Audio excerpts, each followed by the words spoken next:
say that the increasing popularity of it makes it harder for them to trust what they see online. And now there's so much skepticism and scamming, like you mentioned, Michael, and a lot of it is actually coming from these new technologies that are being developed. Some people, depending on how much experience you have working with it, can pick up on it more easily than perhaps others. But this AI conversation is so strong because it's driving a lot of mistrust. And for a brand in the past who may have had a couple of claims that were true and correct, now the average consumer is more skeptical than ever.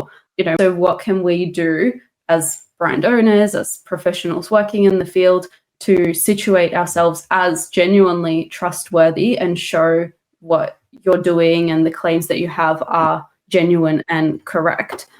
So when we are talking about this consumer need, I want to give like a disclaimer when you're working with AI is never put anything into it that you wouldn't publicly share, because we don't know what happens to this data and information, whether it's today or 5 years down the track. So any personal, any private things, like, keep them out.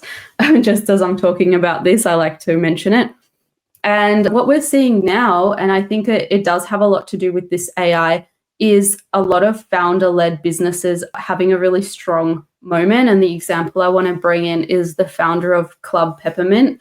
The founder's name is Katie Arnold, and it's a relatively new business that started around COVID. And it's actually, a lot of her story is to do with her personal life and what drove her to it. There was a family tragedy that happened, and that inspired her to, create something with her life and follow her meaning. And that goes back to this idea of, what you were talking about, Michael, the strategic communication, that now being open and honest about who you are also as a person, as well as those literal stats and claims, works really well together to build that trust. Because at the end of the day, there's so many brands out there, there's so many companies.